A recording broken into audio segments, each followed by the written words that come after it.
Welcome back to the most professional StarCraft 2 with the former Zerg World Champion. In the blue, it's Rogue, the Executioner. Up against the Protoss in the red, quickly becoming one of my favorites to watch, its creator.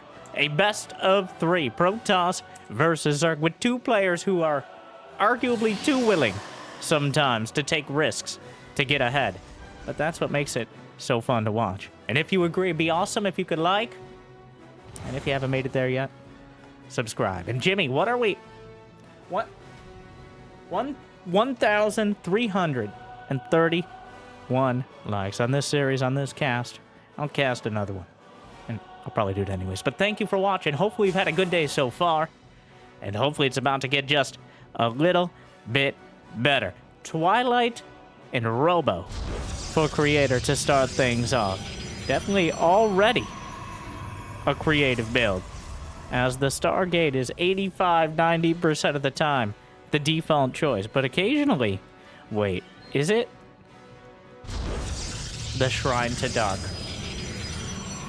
Creator starting things off with a DT and then potential Archon drop. Really, the Archon part depends on how prepared Rogue is by the time the Warp Prism.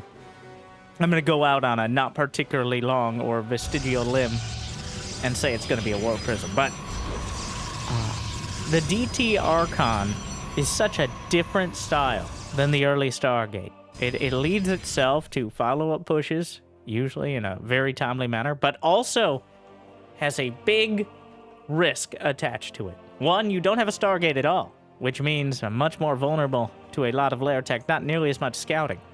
Two, if they're ready for it, you've spent a lot and gotten very little, as opposed to the kind of risk-reward of the Oracle style, where you'll probably not get too much damage done, but you're unlikely to be risking too much either, as Oracles can fly away, and the Queens, not so much. Roach Warren's on the way, a bunch of Zerglings for Rogue, and, yeah, I think he knows about the Prism, as Zerglings will sound the alarm, and the Prism's on its way across, so Rogue, multiple Spore Crawlers, he knows what this is. Based on the, well, one, lack of Stargate units, two, lack of Adepts coming across the map, it's DTs. And now Creator, perfectly timed out. The Queens already backing off here. And he's going to go for a DT wall on the ramp. Oh, there's already a Spore Crawler in position. So Creator, the Queens will politely yet firmly make sure that they leave here. And Archon's on the way immediately. Not bothering with any sort of DT shenanigans, and Rogue is clearly prepared. And Creator taking great advantage of the map control afforded by this sort of build to take a third. And Rogue taking great advantage of the severe lack of any other units in order to cancel said third. So, a bit of back and forth there. Gonna try it again. Archons slip back into the Prism. We've had quite a clown fiesta lately of Prism juggling with Proton. Okay, the Zerglings come back in. The DT's not enough. And another third base canceled. So Rogue trading out the Zerglings in order to make sure that third base never sees the light of day. Archons into the main. Soon, man! Run! Oh, revenge! No, Brenda. We'll get him, Brenda. One Queen taken out. Warp Prism Micro on point for Creator so far. But a Mutaden. Aspire is on the way, as Rogue looking to take direct advantage of the major weakness of the non-Stargate openers. We'll see how committed he is to the idea. The creep being cleared up. Rogue unable to get much out there, but delaying the third base. And if he's able to go unscouted, the Mutas can just be a GG moment outright. It really depends on where the ground army is for Creator. Creator has had some of the most ridiculous base trades in every matchup, including Protoss versus Protoss, because he takes such enormous risks with weird unit compositions. That doesn't necessarily mean it becomes a loss. It just means it gets really weird really fast. But enough about my relationship with your mother, and moving on to the spire nearly completed. Has he scouted it? Nope. I mean, without an observer. Hallucinated Phoenix on the way. Okay. Doesn't have enough motivation in life, and might soon be hoping that was a real Phoenix instead. But Immortals and Archons just chilling on the edge of the creep. The spire is spotted. All right. 6 mutas on the way. No Stargate for Creator. He's actually pulling back. No Blink and no Stargate. That wasn't a hallucinated spire. Looks like he's just going to defend. He puts Archon. He's going to defend with Archons. Like they're lower range, but more scary cannons, I guess. Not even bothering with a fourth base at the moment. But Creator looking to just sit back and max out on Immortal Archon charge lot is certainly one of the options. Rogue has only made 6 mutas, which enough to kill probes, enough to snipe off things like a prism, but not nearly enough to make it a big part of your composition.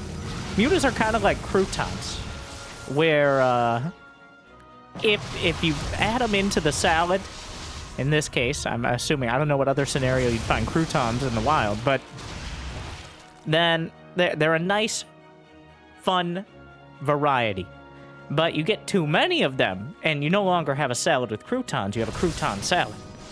And that is something very different. All right? Source, just trust me, bro. But in this case, Rogue has just added a few in, made sure to anchor the Archons back at home, and correctly, I think, recognized that the main threat will come from the ground army. It's only the 6 mutas. Creator is bearing down. He's got 6 Immortals, 9 Archons, Sentries, charge lots. The army supplies in favor of Rogue. The Zerglings are getting in. Force fields. But Rogue does have just roaches here. Creator's army is a similar cost with a lot more gas actually invested. The Muta's still getting damage done. Rogue's going to give up his 4th base. Willingly or otherwise. The drone's on the run. The Archons just chew their way through. 29 Banelings are on the way. The Muta's still flying around, anchoring a dozen supply or more back at home. Creator getting closer and closer to maxing out. He's not actually moving forward. He's acting like this is some sort of siege tank push with units that have like a third of the range of a siege tank. So Rogue is only on 3 bases, but these mutas are still getting so much done, especially considering this is all he made. He hasn't lost a single one. Without Phoenixes to chase him down, well, here come the Immortals. Baneling speed and +1 melee are closing in. Creator may be overstaying his welcome. In fact, he doesn't even seem to have an observer. He hasn't cleared the creep.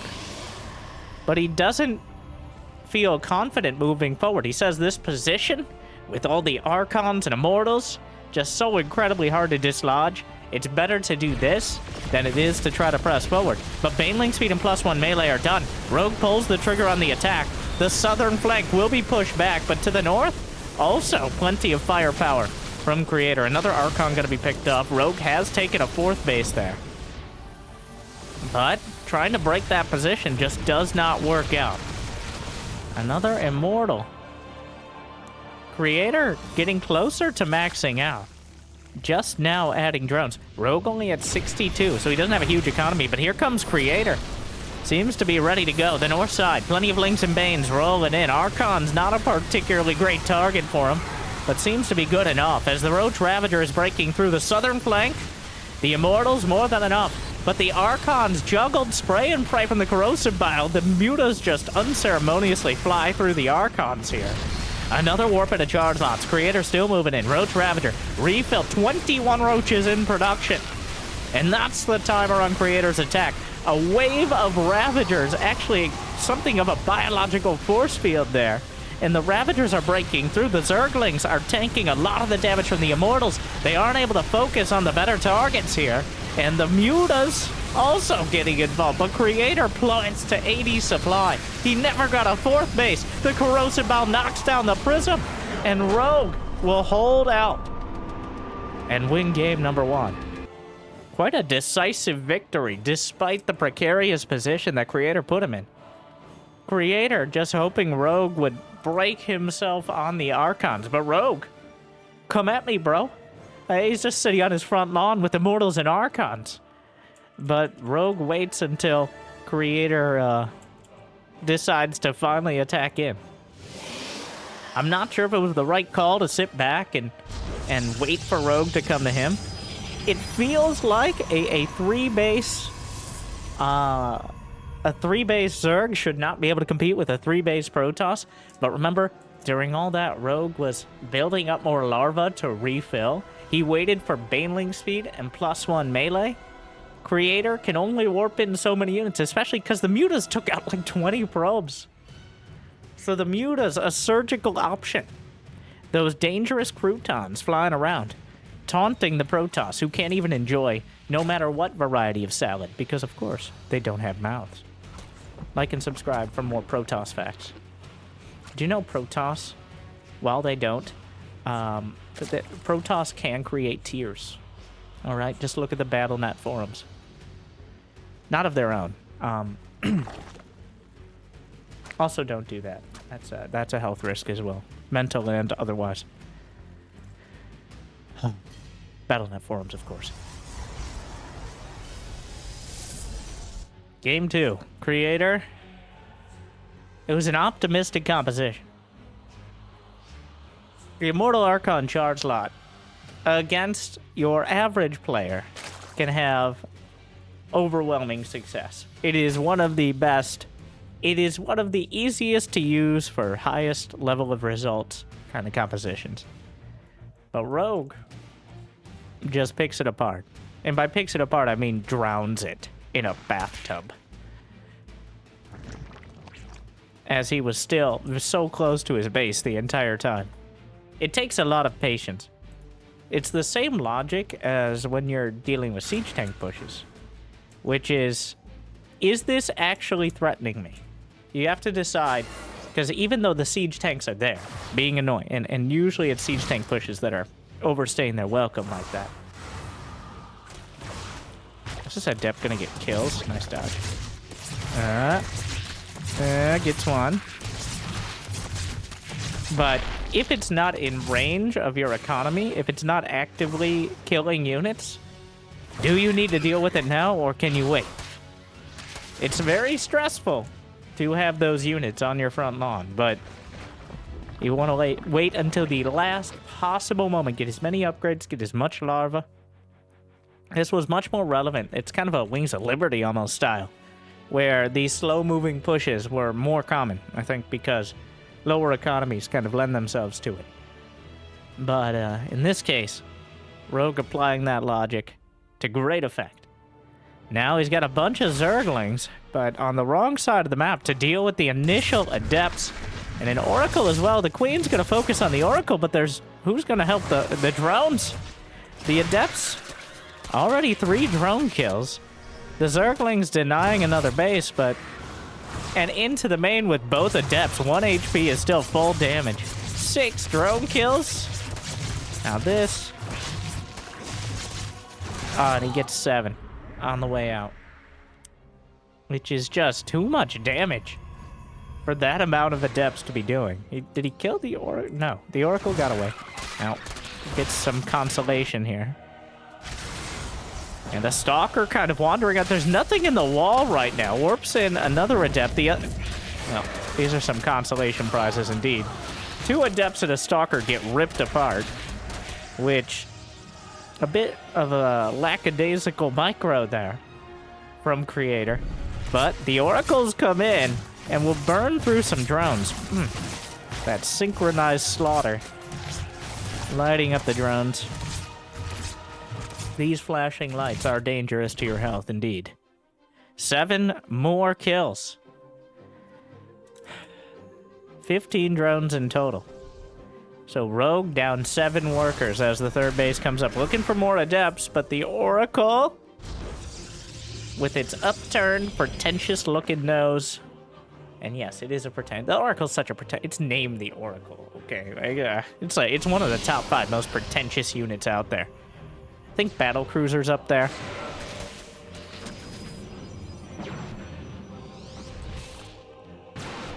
I'm debating others in my head, but it's definitely up there. Maybe queens, but I might be projecting on that. 6 more kills. Looks like the Oracle darted back in. And Sporecrawler slightly out of position means the Oracle gets 6 more kills. 3 probes by the Zerglings, but Rogue suffering dramatic losses. And now it's time. The secondary follow-up here. Working title, The Shady Bunch. I like it. When you have that sort of follow-up push before lair tech. 4, 5 Adepts, 2 to 3 Oracles. But, in this case, just backing off.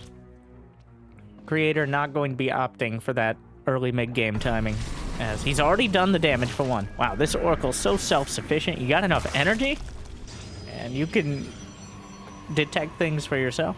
Takes out a couple creep tumors, and keeps tabs on things. Roach, Hydra on the way. It's an old composition, but it checks out.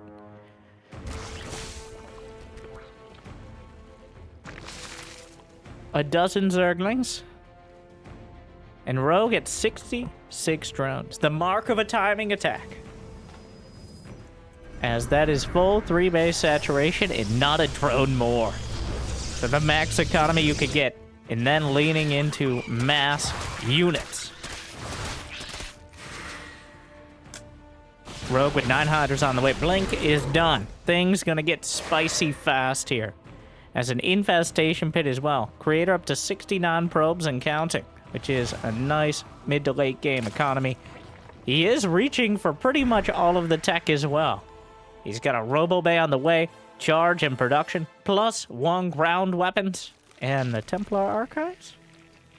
Okay, he's not feeling that spicy yet, but a Lurker Den as well being added on by Rogue as they're flirting with the idea of engaging on the field here, but so far, Creator not willing to commit those Stalkers. Oracles come back in. Oh my. Damn, Creator. He's gonna sacrifice it. Oh my. The light of my life. Indeed. That was... Everyone liked that. Well, the drones did not, but very slick Oracle Micro.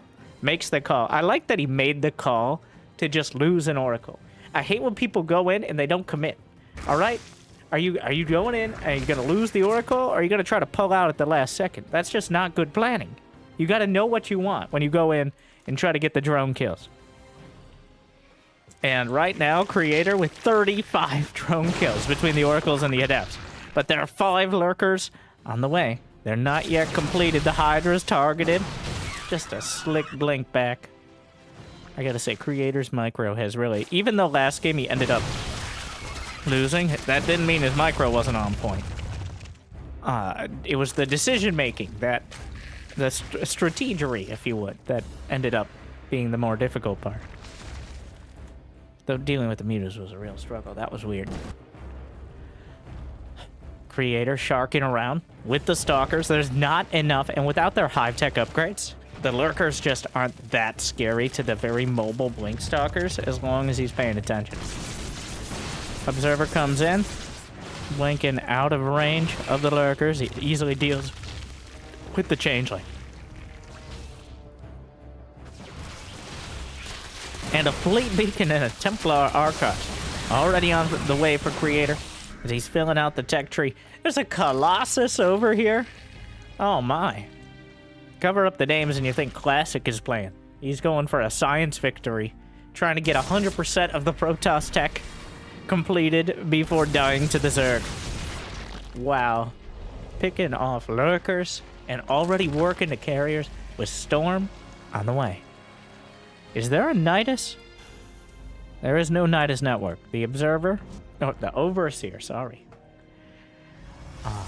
coming in and will likely scout both the Templar archives as well as the fleet beacon, which means Rogue going to have to make some tougher decisions soon. Does he have enough energy for Contaminate on the Forge? Indeed he does. The tactical goop will delay the upgrades a little bit longer. He spots the fleet beacon.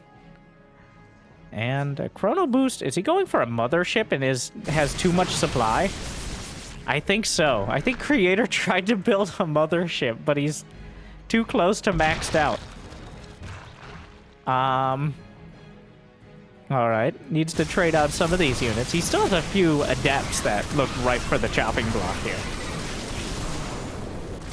The way he's playing right... Oh, Blunk's in on top of the lurkers.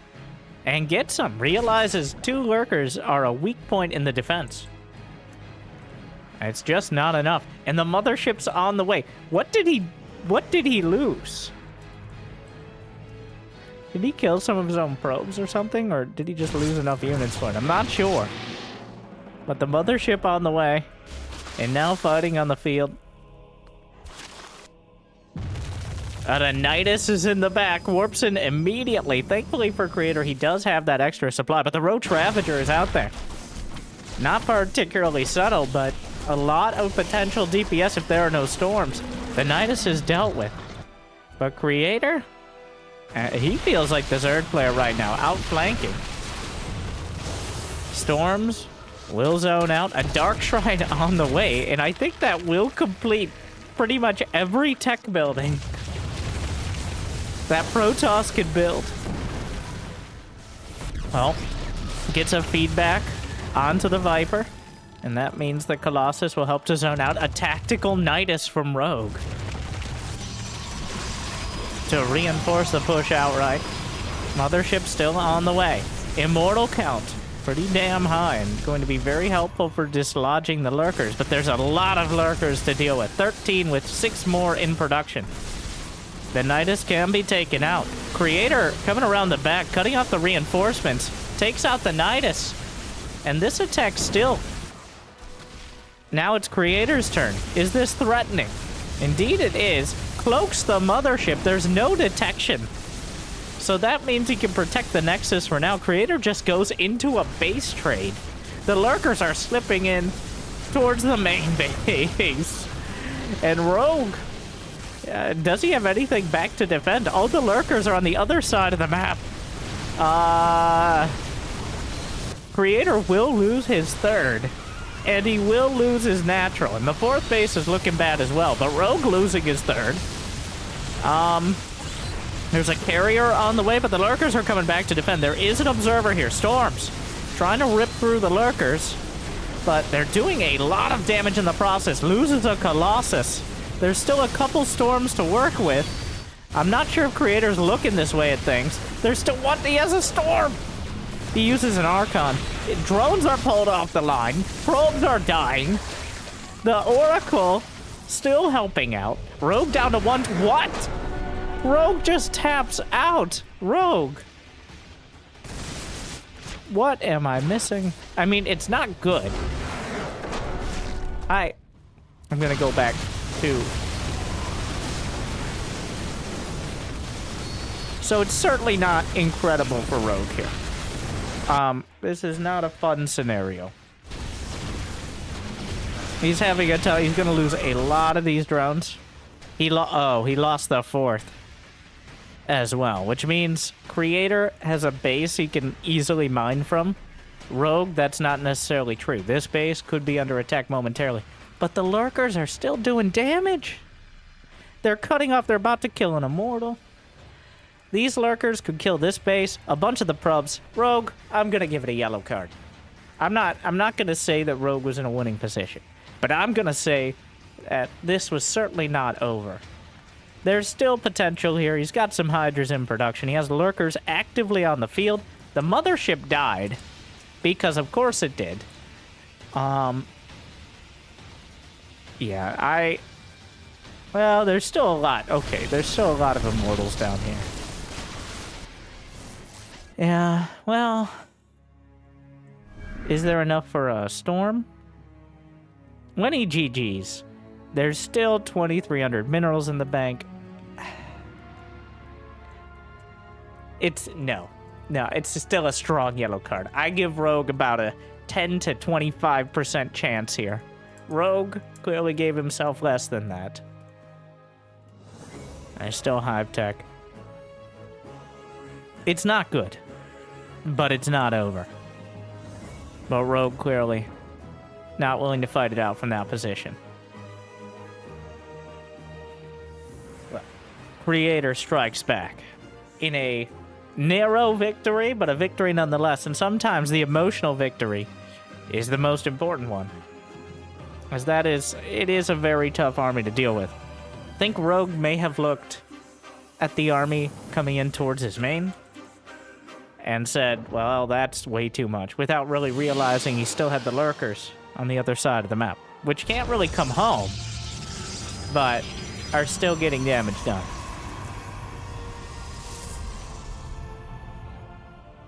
Well. We're all tied up going into Site Delta. Creator probably a bit,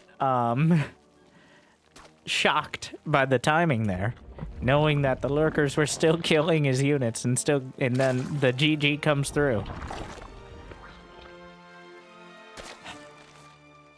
All right, Rogue. We're gonna need a little bit more mental fortitude than that in order to see him moving on in this series.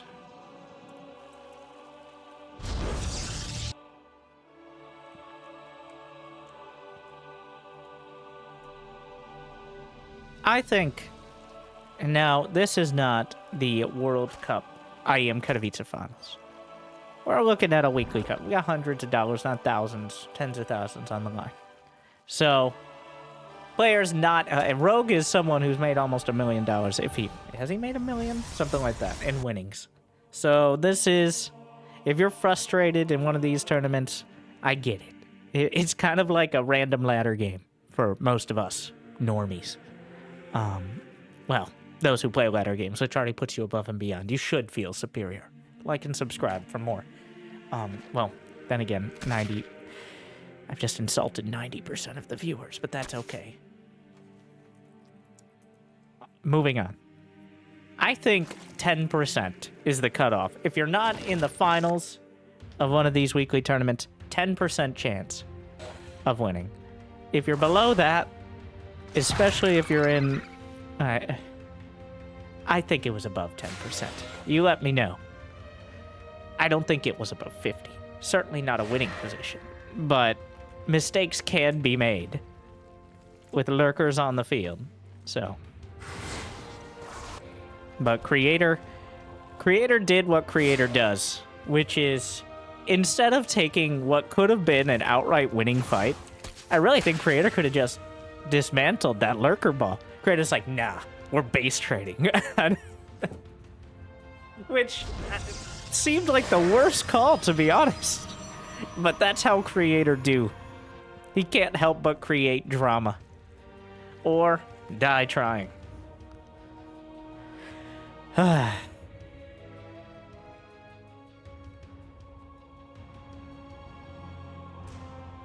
We've got the Zergling counter onto the third.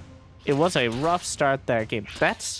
It really gets demoralizing as Zerg. Incredibly annoying just being poked and prodded by the Adepts and the Oracles.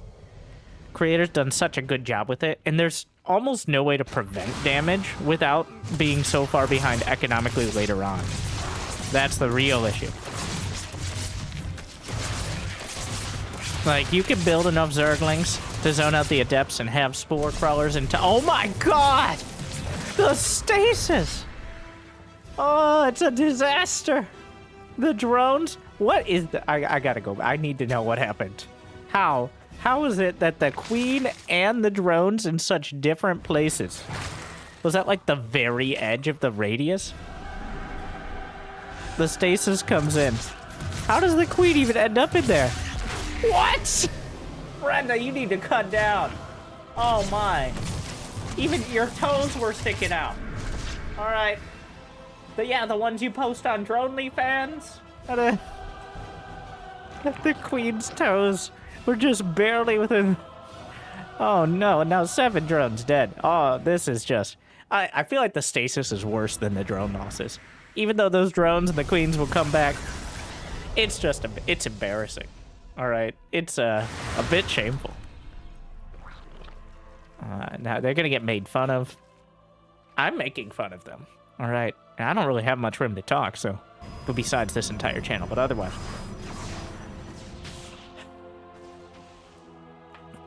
And I want to do an awkward segue here. I wanted to mention this. I always think about it, but it never comes up, so we're just throwing it in as the Shady Bunch makes their way across. Thank you for all the positive comments, and some of the negative ones. Not all. I read them. I don't respond, because if I respond to one or two, it feels like I need to respond to the rest. And that's not a good excuse, but it's my excuse. And there's so many that's intimidating. So I appreciate it, and thank you. That's it. There's no kicker on that. Get off my crate! Down goes one of the oracles. Which is a bit of valuable revenge.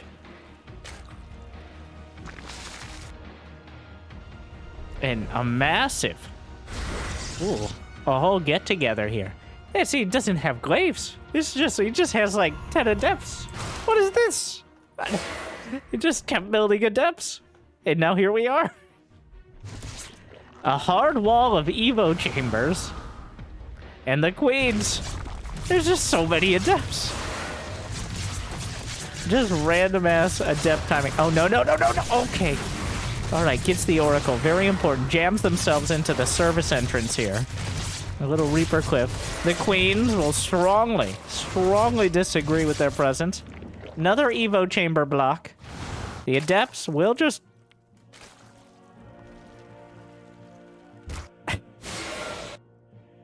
Wow. What? A mess. I don't...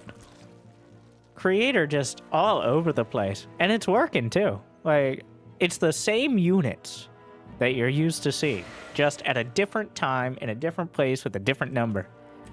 And again, there's not that many units in the game that you're going to come up with a new set. This isn't like League of Legends, where you have a new champion every 14 hours. So that way you can put out a new build, like a new item tier list every other week. That would be some easy content. Meanwhile, some not even charge lots, not even close to charge lots. He just has zealots in the prism. Charge is only halfway done. They will intimidate the drones away. All right, pick some up. Just thinking ahead. Hive Tech already on the way for Rogue. Templar Archives at the third. Nice little tower defense maze there to funnel the Zerglings. Here we got the Lurker Den again. I don't think the Lurkers were the wrong call against the similar unit composition last time. Just ended up not being enough.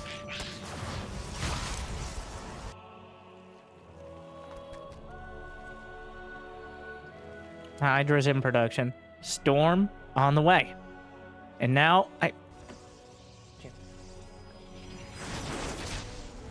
Archon merges to avoid the Zerglings, but will die anyway. Rogue with a great snipe. And he's got 77 drones. So now things getting dicey. And slicey. And from longer range, maybe, once the Hive Tech finishes. But Creator is putting together a strong army as well. He's got double Immortal production, which is going to be key in dealing with this mass Lurker composition. We'll see if he decides to try to take it head-on, or whether he takes a more roundabout method to the problem. But here come the Lurkers. No Lurker. There it is. Seismic spawned on the way. And enough flirting around with these early game units. Gonna have the big, strong arm. Oh, stasis ward zones out. What is going on here? What? There's still adepts! God, they're so annoying. They get everywhere. They're coarse and rough and irritating. Those adepts. I hate Shade. Even the Templar getting in on killing those unstasis Zerglings.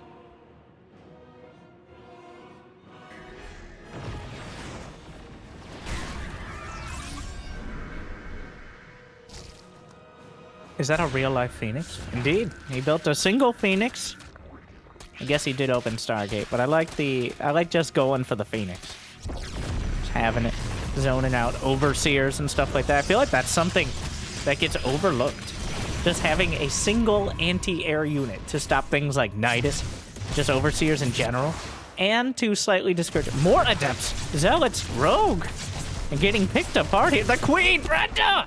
No! She was attacking. No. What? Into the main. Creator. The War Prism. The Zealots are eviscerating the mineral line. Oh, my. Rogue is falling apart. He's lost so much. 37 drone kills. The War Prism will go down, but the Zealots are warped in time. And this is buying so much time for Creator to put together his army back at home. Mothership on the way. +2 ground weapons. Rogue has dealt with this. But at what cost? So he's got the army here. Creator? Wow. Look at that. Just has full coverage. Stasis wards, scouting, all over the field. And a great one to start things off. Another one. That one might actually help out the Lurkers, but you gotta be a little careful with it. But the Immortals and the Templar from the south side. A beautiful set of storms to start things off. Already the Zerg army in autumn colors. Creator this time decides to fight heads up against the Lurkers. And those Lurkers with their heads in the sand are having a tough time dealing with it. Dark Shrine is on the way, but more Immortals. He's coming through the Valley of the Shadow of Storm. And that's not it. Oh my god. The Lurker sandwich with the Immortal buns closing in. That was certainly a sentence. And right now, those Lurkers sentenced to obliteration via Immortal. That was not it from Rogue. Creator handling that beautifully. Just dismantling the Lurkers. That was clearly a tough position to actually take a winning fight from. And Creator really exploited it. That was just an immaculate play. He's set up and just destroyed. I don't know how many other synonyms we have for how much he destroyed those Lurkers. Annihilated, obliterated. No, not that one. That one doesn't actually make sense in this context. Electrified. What happens next will shock you. DT Blink on the way as well. But at this stage, Creator has the full buffet of options before him, and whichever he chooses, it's unlikely to be the wrong one.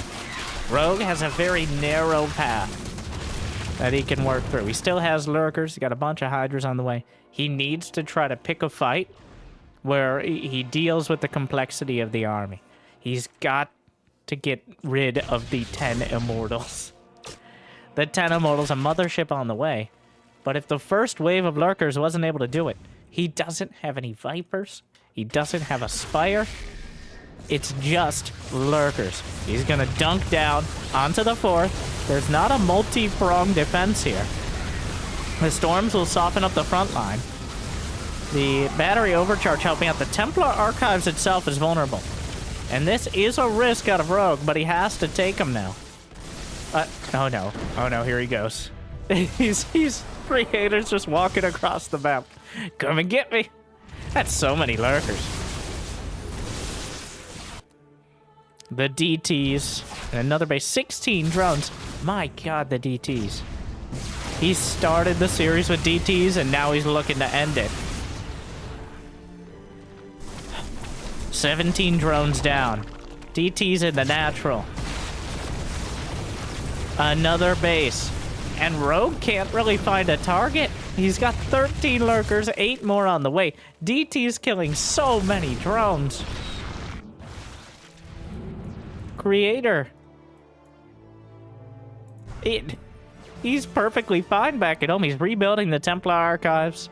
He rebuilds it in the same spot, which is a bit questionable, but like that's the spot. Okay, that's where the Templar archives goes. Don't question it. You'll make the Templar archives mother very upset.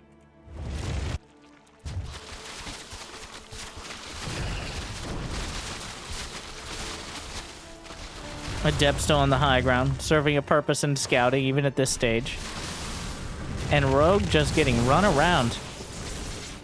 Trying to find... So, no, the stasis. And the Oracle is still high enough in number. And back at home. Zealots chewing through. Queen's getting caught.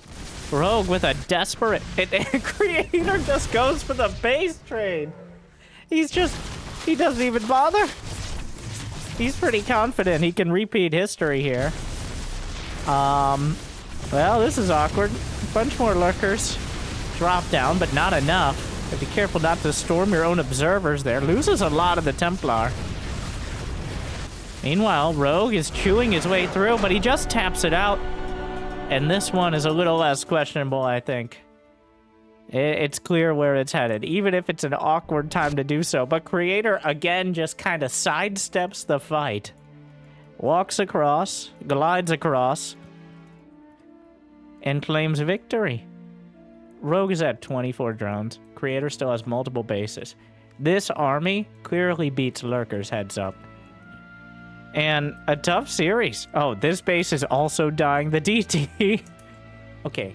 Last question, which is cooler, the Scythe or the Dagger DTs? At some point, I thought the Scythe DTs were cooler, but now I like the Dagger DTs more, to be honest. No offense. I don't know why. I don't know why I feel like that. But a tough day for Rogue. Game 1, his patience served him well, but it seemed to run out in games 2 and 3. So a very interesting series for sure.